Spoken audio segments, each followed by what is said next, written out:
Doutor Luiz Carlos, bom dia, sou Arabi.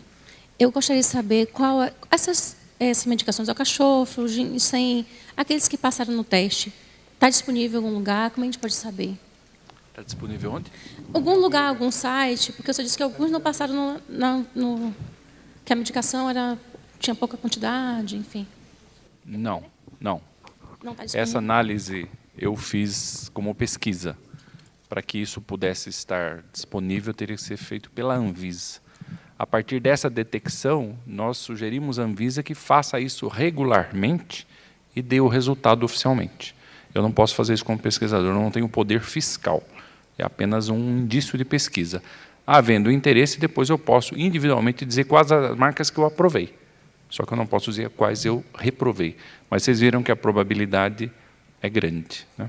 Meu nome é Ciro, eu sou residente de acupuntura. A minha pergunta para a mesa é com relação... Vocês comentaram sobre a produção das plantas, né, que não existe um controle muito certo sobre isso. Tá?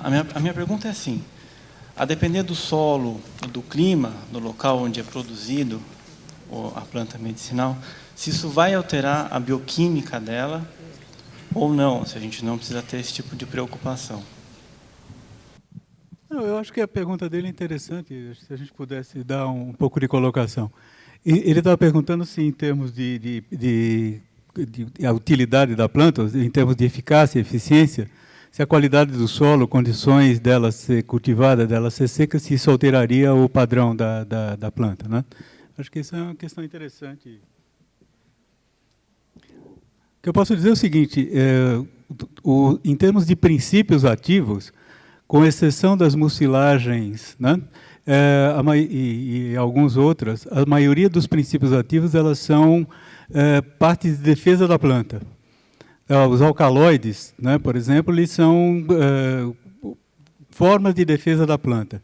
Então, se você tira ela do ambiente agressor, de certa forma, ela vai ter uma redução, por exemplo, na quantidade de alcaloides presente delas, né, porque esses chamados princípios ativos, boa parte deles são como instrumentos de defesa da planta.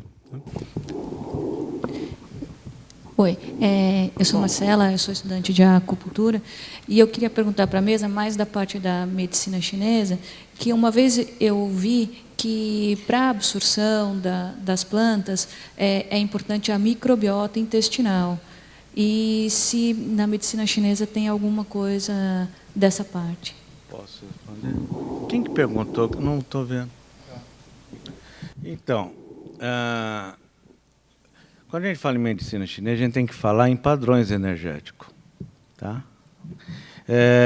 Então, se um paciente estiver te procurando com um quadro gastrointestinal, ele vai vir te procurando, digamos, na gastrite, ele vai vir com um quadro de calor do estômago, queimação, azia, refluxo. Você vai dar uma forma para aquilo, vai equilibrar o ambiente dele. Naquele ambiente de calor, ele vai ter, por exemplo, um H. pylori exacerbado. E você vai estar tirando isso. Se ele vier com um quadro de estômago, com dor enfacada, dor empotada, língua pálida, arroxeada, ele tem frio no estômago. Eu tomo frio, pior. Você vai dar uma fórmula para estar tirando o frio dele. E ali vai estar crescendo outros elementos patógenos decorrentes do frio. Então, essa preocupação é que é difícil para nós ocidentais, e nós teríamos que aprender isso quando lidamos com medicina chinesa, é entender os padrões energéticos. Não existe uma doença, não existe uma patologia que não tenha um padrão energético decorrente. E as patologias podem surgirem as mais novas possíveis, os padrões energéticos são os mesmos. Não vai pensar que o ebola hoje deixou de ser calor na camada Xue. Ele é calor na camada Xue, só que a evolução dele é rapidíssima. É rapidíssima. Exatamente. A hora que você, hoje em dia, mesmo com as vacinas, a paralisia infantil continua sendo o mesmo quando ela acontece. Entendeu? Então, os padrões energéticos é o que você... Então, você não vai pensar assim, por decorrência, você vê que você restaurou uma flora. Agora, se no calor do estômago você der uma fórmula que é para o frio, sim, você vai aumentar o patógeno, o calor que existe ali. Porque aí você errou o diagnóstico da propedêutica. E você percebeu que a pessoa piorou, suspende, é outra vantagem. Em 24 horas, ela deixa de ter aquele sintoma que apareceram, que vai ser um eritema, vai ser o piora do refluxo. Ok? Mais alguma pergunta? Eu quero fazer uma pergunta para o Bergman. Boa parte das fórmulas magistrais chinesas contém outros elementos da matéria médica que nem os banchao, né, que são as ervas, de modo geral. Como é que a gente faz aqui com os raimá, cavalo marinho, chifre de cervo, os dracones? Como é que fica isso nas fórmulas? Excelente pergunta, porque tinha passado isso. Ele está perguntando isso por causa na RDC, não é isso? Em que se está proibido os produtos animais. Primeiro, o Luiz me prometeu que nós vamos fazer um trabalho mostrando que isso não tem o menor sentido. Esses produtos proibidos estão na cosmética, está na comida nossa do dia a dia. Esses produtos proibidos, lá na África, a ONU manda comer aquilo porque tem proteína, eles não têm outra coisa. Então, mas houve uma proibição. Tem dois caminhos. Primeiro, que está dando um trabalho desgraçado, ferrado, porque das 250 fórmulas mais usadas, 126 contém produtos animais. Nós estamos Quando eu falo produtos animais, não vão pensar que são produtos animais em extinção. Isso não se usa mais. Chifre de rinoceronte não se usa mais. Entendeu? Você vai usar antílope, você vai usar o búfalo, e assim por diante. O chifre do veado, na China, ainda é usado porque tem fazendas, quiserem eu mostro foto depois para vocês, em que eles criam os viadinhos lá, não é para comer não, viu, gente? Entendeu? Tem muito campineiro que vai querer passar as férias lá, tudo bem. Mas só que eles não vão entrar porque eles não têm chifre. Então os viadinhos são criados lá, para quando... Você sabe qual é a diferença? Puta, minha sobrinha vai me matar agora. Conta essa piada toda. Entre o corno e o chifrudo. O corno cai todo ano, o chifrudo é para sempre. É o contrário? Estraguei a piada. O chifre é troca e o corno é para sempre. Então, por que eu estou falando isso? Eles são criados lá e o cara troca... O cara não, o veado troca o chifre. E na troca do chifre do veado, eles pegam aquilo, raspa e fazem o chá. Ou quando o viadão velho morre, eles comem a carne do veado e usam o chifre do veado. Quanto mais novo, melhor. Para que serve o chifre do veado? É melhor que o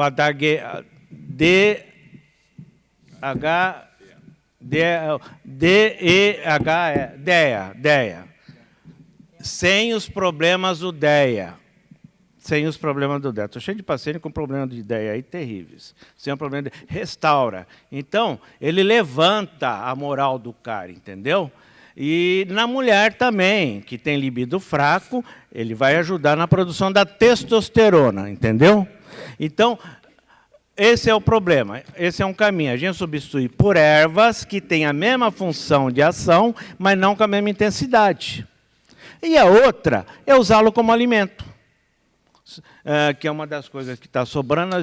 Nós vamos estar colocando para as pessoas um saquinho fechado com as ervas in natura, que na China isso é sopa. Compra sopa para tonificar o rim, toma sopa para o cara que não levanta... não levanta moral, entendeu? Ele precisa tomar 10 Viagra para tomar um. Toma sopa para a mulher que não quer nada com a hora do Brasil. Então, é isso. Boa tarde, doutor Bergman. Minha pergunta é para o senhor.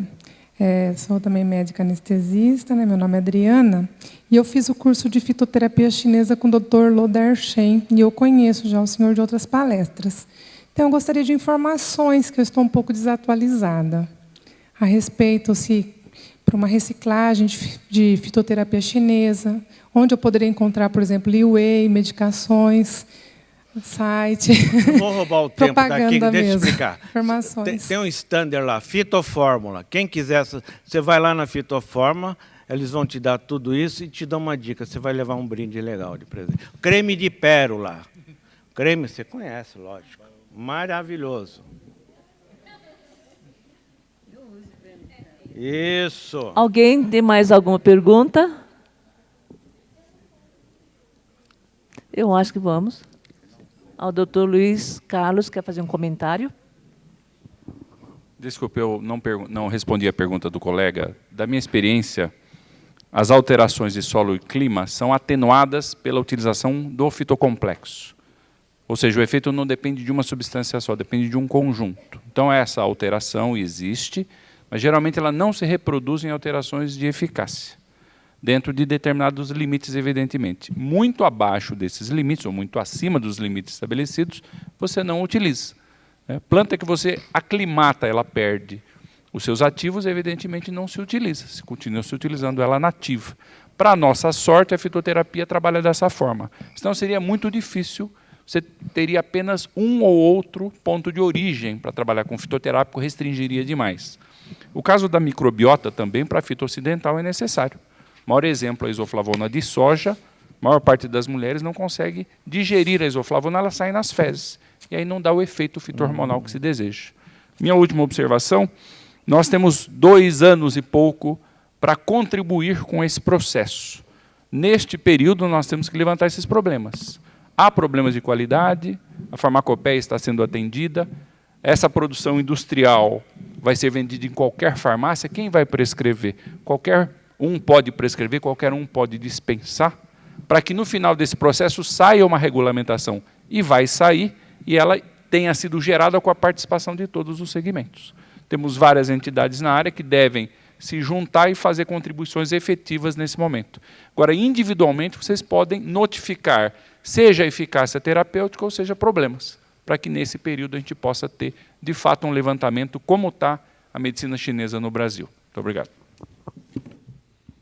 Bom, então nós vamos dar por encerrada essa mesa e, complementando um pouquinho o que ele falou, eu gostaria de dizer, na questão do cultivo, depois o que precisamos é realmente lutar para que os produtos estejam de acordo com a farmacopeia citada, que, no caso, é a farmacopeia chinesa.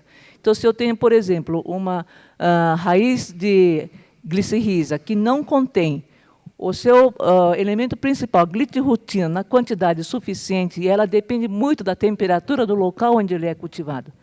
Por exemplo, ele pode ser também cultivado no meio selvagem, ele tem uma determinada concentração. Quando ele é cultivado em locais de cultivo mesmo, como se fosse uma lavoura, ele pode ter já uma outra concentração. Então, essas diferenças elas têm que ser checadas, porque nós estamos lidando com, apesar de ser plantas, são remédios.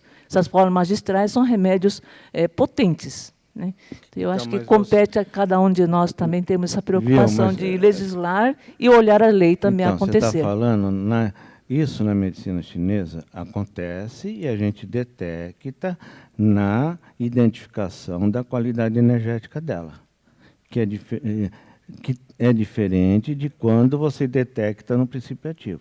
Então, realmente, se você plantar um gengibre aqui e plantar um gengibre em outro lugar, ele não vai te oferecer o mesmo resultado. Mas na identificação energética dela, você vê essas alterações. E se você não tiver visto, quando você faz o acompanhamento do paciente, você vê a regressão do padrão energético que ele vinha fazendo, ou o surgimento de um outro padrão energético no pulso e na língua, que isso os alunos nossos aprendem, que pode ser decorrente daquela forma. É lógico que esses dados físico-químicos são importantes, e a gente vê, sim, a correspondência da mudança da identidade energética da erva nas alterações físico-químicas. Tanto que nós já temos lá, dessas 400 ervas que nós fizemos para nós, todo um laudo físico-químico que identifica se aquela fórmula está correspondendo a isso ou não. A erva está correspondendo a isso ou não.